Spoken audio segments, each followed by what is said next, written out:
овие бродовице големи, со 20 метар мораме да идеме скроз околу редот Добра Нада, а ова патување посебно беше истоваривме во Дурбан, во Јужна Африка, после околу редот Добра Нада, во Кейптаун, земавме гориво, погонско гориво за бродот, не беше многу, околу 7000 тона само.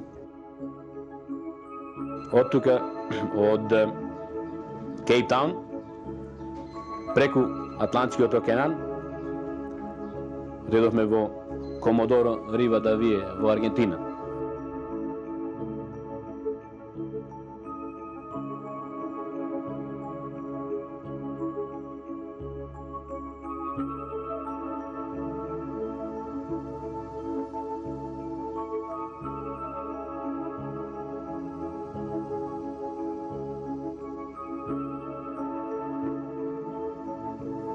Ниту еден морнар не е морнар додека прв пат на него помине екваторот.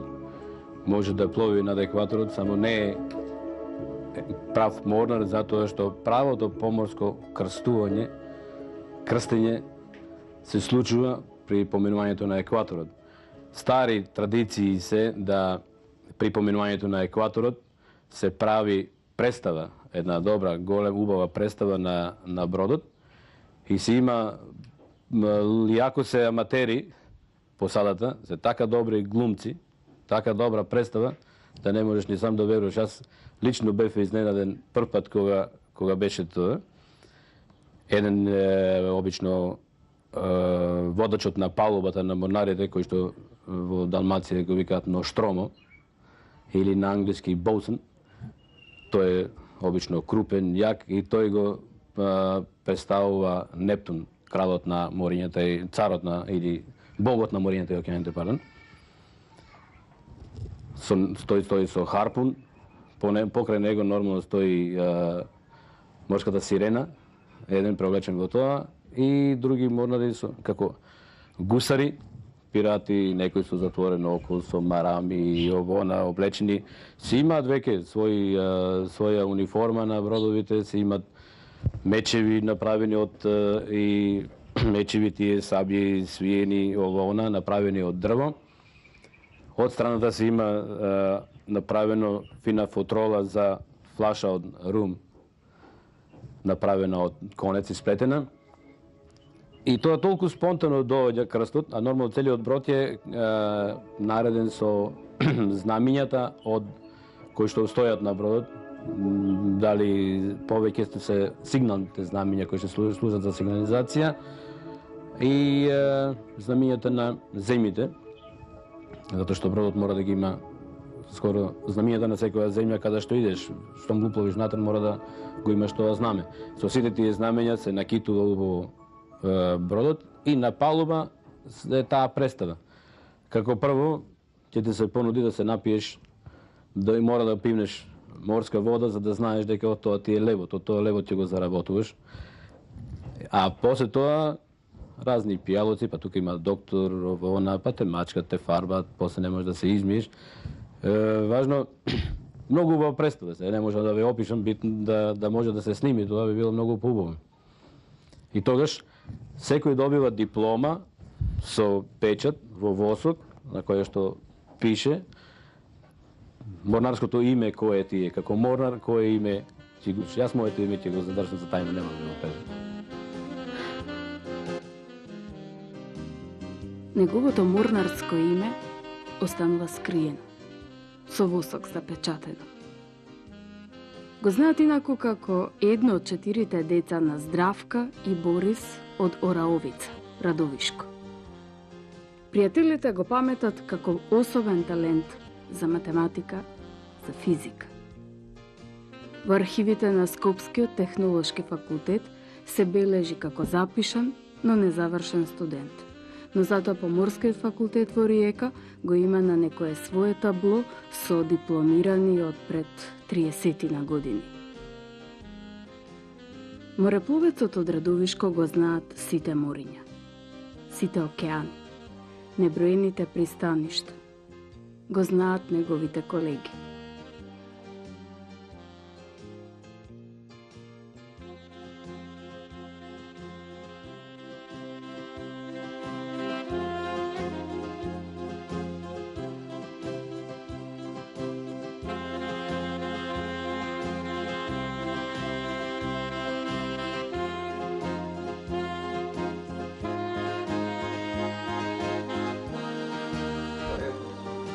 Мојот живот го врзав за морето, почнувајќи од 1973 година. Отидов на студии во Скопје, тука студирав, запишав прво технолошки факултет, само после видов во весници конкурс дека американска компанија дава стипендија на виша поморска школа во Риека, тогаш, денеска поморски факултет, дава стипендија, убава, примамлива. Се јавив на телефон, отидов во поштичето на Партизанска, тамо малото поштиче на Партизанска, кај технолошки факултет. Го пронајдов телефонскиот број и се јавив во Риека. Фино прашав дали ги исполнувам условите за да бидам примен на факултетов. Ми рекоа да, нема проблем и дека ќе ја добијам стипендијата. Конкурирав, ги испратив документите таму, конкурирав и бев примен. И така, од тогаш, па до ден денес се уште сум на море, го заврши факултетот и како што реков предмалку, првата пловидба ми беше од Антверпен за Нарвик, а после тоа бев една година на сплошна пловба од Словенија, кој што каде што го завршив кадетурата, приправничкиот стаж во ствари, во поморството тоа се вика кадетура, бев кадетен година дена, после на тоа полагав поручнички испит и станав официр, најпрво трет официр, па втор, па прв официр и дури после тоа го положив 83-та го положив капетанскиот испит. Мораше да се исполни одредено време да помине, да имаш пракса, да имаш доволно време поминато на брод, тек тогаш добиваш право да го полагаш капетанскиот испит. И така и јас го положив и од тогаш сум капетан. И стално сум на истата компанија која што ме стипендираше.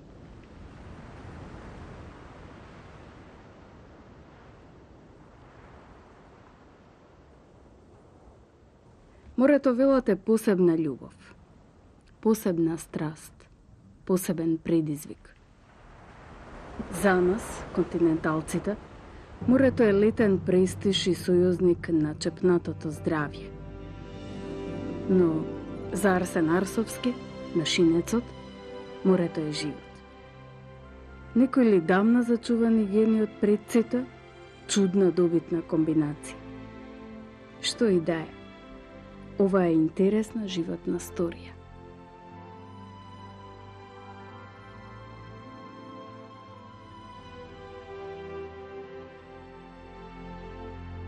Јас сум од Оравица, Радовишко село. Детството го поминав повеќето таму, без разлика што сум роден во Делчевско. Татко ми бил милиционер.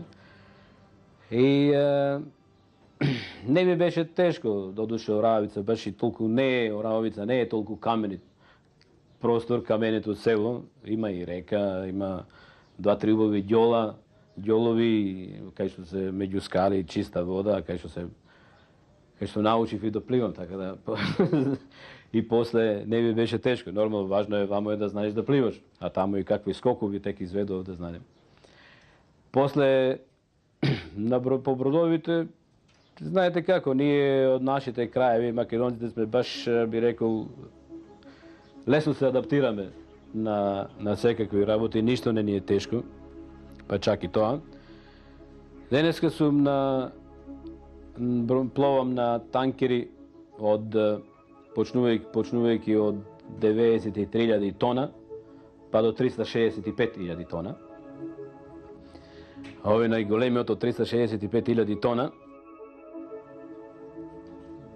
нормално дека не е лесно да се маневрира со него. Знаете како, кормилото му е назад, не е како колата, ќе свртиш лево-десно, ќе ги свртиш тркалата напред и ајде да се сврти бродот. Ти го вртиш позади кормилото и па задниот дел му се врти и затоа мора да мислиш пред време, пред неколку километри да почнеш да изведуваш маневрата, иначе ако не ќе се заринка бродот. се превозот на терет, во ствари превезуваме повеќе нафта, сирова нафта, обично од Персискиот залив, Западна Африка или Јужна Америка, за Западна Европа, Центрна Америка, Соединените Американски држави, Канада, за Јапонија, за далекиот исток ваму, почнувајќи од Сингапур, на Филипините, Кореја, Јапонија и така. А утоварот се врши преку големи цевки. Капацитетот на бродовите дури со утовар од 20.000 тона на саат. Малку да можеш да помислиш овој брод од 365.000 тона да се натовари за еден ден, за ден и пол. Колкава му е колкав капацитет на утовар и истовар имат. Едно од најубавите патувања кое што го имам направено, најинтересните патувања би рекол, кое што го имам направено во мојата кариера, ќе го одвојам патувањето што го имам направено околу светот, пат околу светот, како што го направил и Магелан. Јас не сум Магелан, ама посебно е важно тоа што со танкер, со брод од 275.000 тона, со овој остров кој што плови, со таков танкер, многу се ретки и мислам дека едини сум јас што го има направено патувањето, такото патување околу светот. Имам тука еден глобус, миниатурен, на него.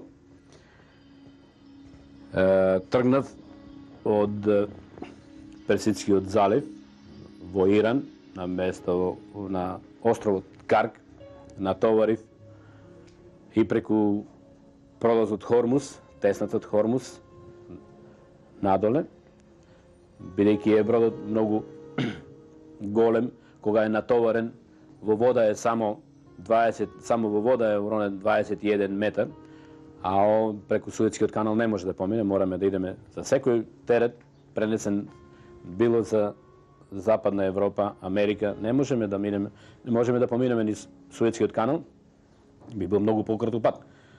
А да се донесе до нас, исто, многу пократок пат, само овие бродови се големи, со 20 метар мораме да идеме скроз околу ратот Добра Нада, а ова патување посебно беше истоваривме во Дурбан, во Јужна Африка, после околу ратот Добра Нада, во Кейптаун, земавме гориво, погонско гориво за бродот, не беше многу, околу 7.000 тона само. Оти бродот кога иде со потполна снага, со 16 чвора брзина, троши ни малку ни повеќе, околу 170 тона на ден нафта. 170 тона, затоа 7.000 тона гориво мораме да земе. Од тука, од Кейптаун, преку Атлантскиот океан, отидовме во Комодоро Ривадавие во Аргентина.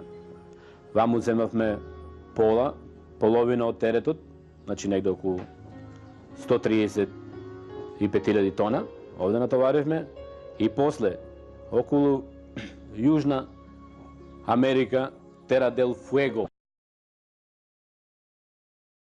или ратот Хорн, отидовме за Чиле, покрај во Концепсион, местото Талкахуано. Таму натоваривме уште толку терет, сето заедно беше 275.000 тона, и од тука, од Чиле, преку Тихиот океан, нормално со по најкраткиот пат се упатив, видите колку е тоа, колку пат е, за Тајван.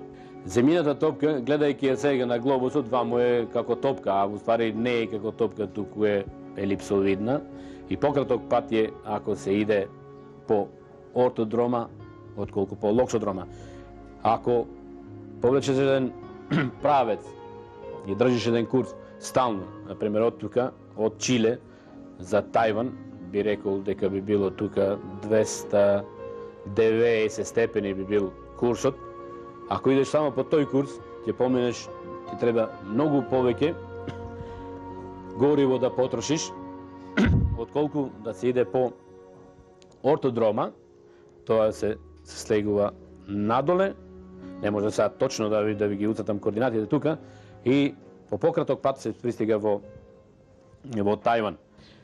Пристигнувајќи во Тајван, во местото Каошунг, го истоваривме целиот терет, продолживме надолу за Сингапур и по овој теснец кој што се вика Малака и е денеска познат по тоа што се јавуваат модерните денешни пирати, кои што биле некогаш познати, ама и денеска ги има многу и напаѓаат бродови од интереси, сега кои се, какви се, не знам, повеќето се од Индонезија зборат. И преку Малака, испод Цейлон, кој што е овде, испод Цейлон продолжиме понатака во Индискиот океан и назад, пак во Персискиот залив и пак утоваривме во островот Карк, во Иран. Така да ова патување, може да го видите супер сега, да се го гледаме сега супер преку на картава за Аргентина, околу Тера дел Фуего или огнената земја за Чиле, преку Пацификот за Тајван, нормално сите овие острови ги поминува близу, да не ги напоменувам, да не ги споменувам тука Тахитите и тие, штета што не застанавме, многу убаво било, и назад. Убаво било, убави жени имало, ама кога бев млад тие работи, знаете како. Најубави доживувања беа во Карибските острови, Тринидад, Венецуела, кај што реков, и другарките на Касандра, Мексико. Во Мексико сум бил и од едната страна и од другата страна, овде во Мексичкиот залив и од другата страна. Последниот патувањето ми беше од Мексико, овде има еден остров Седрос, товаровме сол и го носевме за Јапонија во едно место Куре, покрај Хирошима.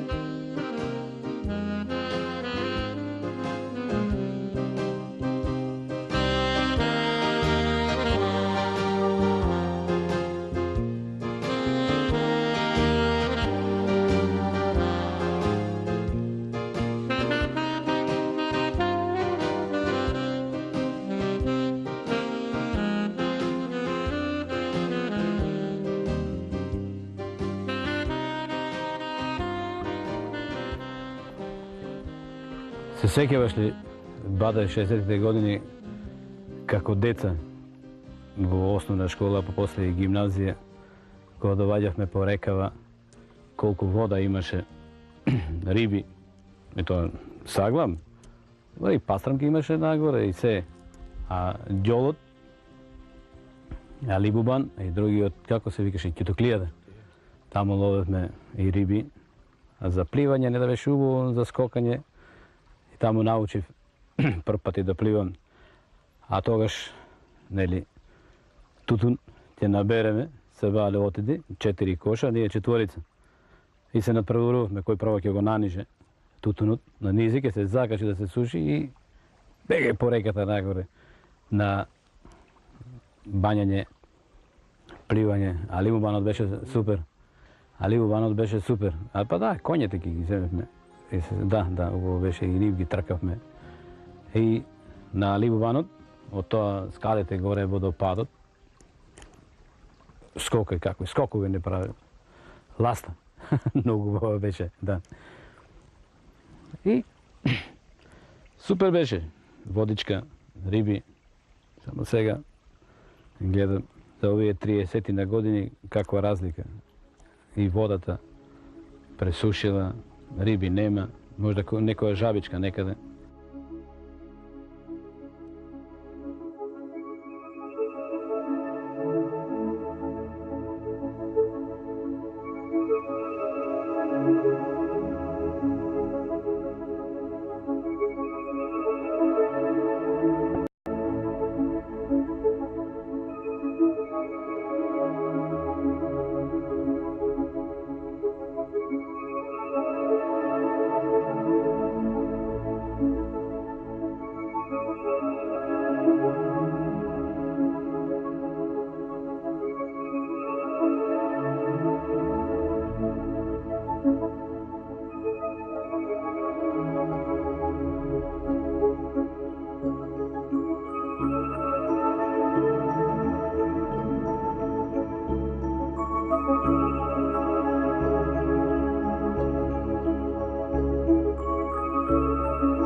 Пловам по светов, по морињата и океаните светски, насекаде. Договорот ми е 4 месеца напред, 4 дома, но кога сум напред, се знае носталгија за дома. Сакам да се вратам што побрзо дома, меѓу своите. А дознав дека оваа изложба се дава во Скопје, па не можам да одолеам да не дојдам и изложбава да посетам. Не се работи за бродови на какви што јас пловам, но сепак тоа е историјата, почетокот на бродарството, на поморството. Така почнале нашите предци и македонците, верувам, по Егејска Македонија, по Белото море. Патувањето, откривањето на разни цивилизации останале уште од времето на Александар во нашите гени и тој освојувал цивилизации, така и валјда од тоа време останало и кај мене, па ме привлекува од стариците уште да идам и јас по свет да ги разгледам цивилизациите.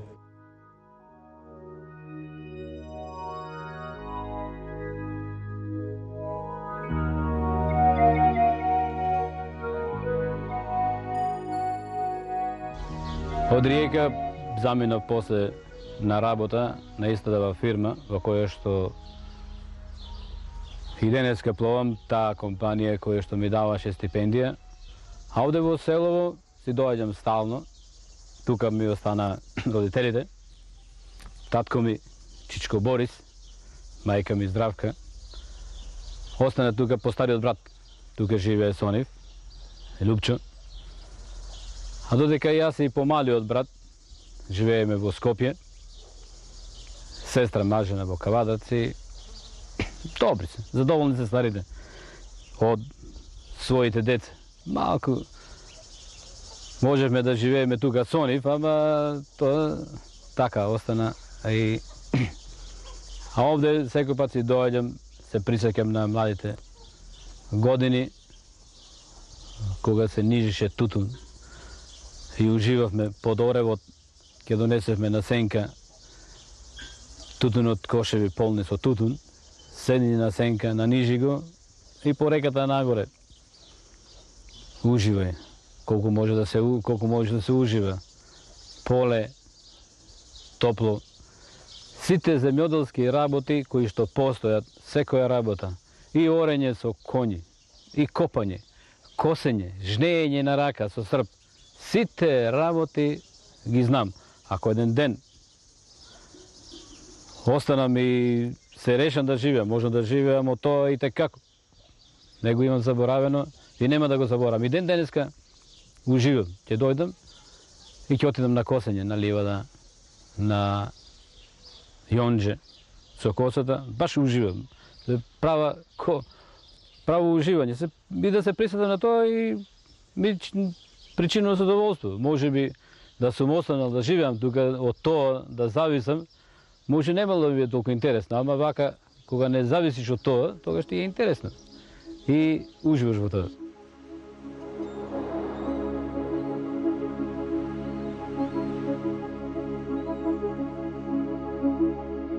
Морето велат е посебна љубов, посебна страст, посебен предизвик. За нас, континенталците, морето е летен престиж и сојузник на чепнатото здравје. Но за Арсен Арсовски, на Шинецот, морето е живот. Некој ли дамна зачувани гени од предците, чудна добитна комбинација. Што и да е, ова е интересна животна сторија.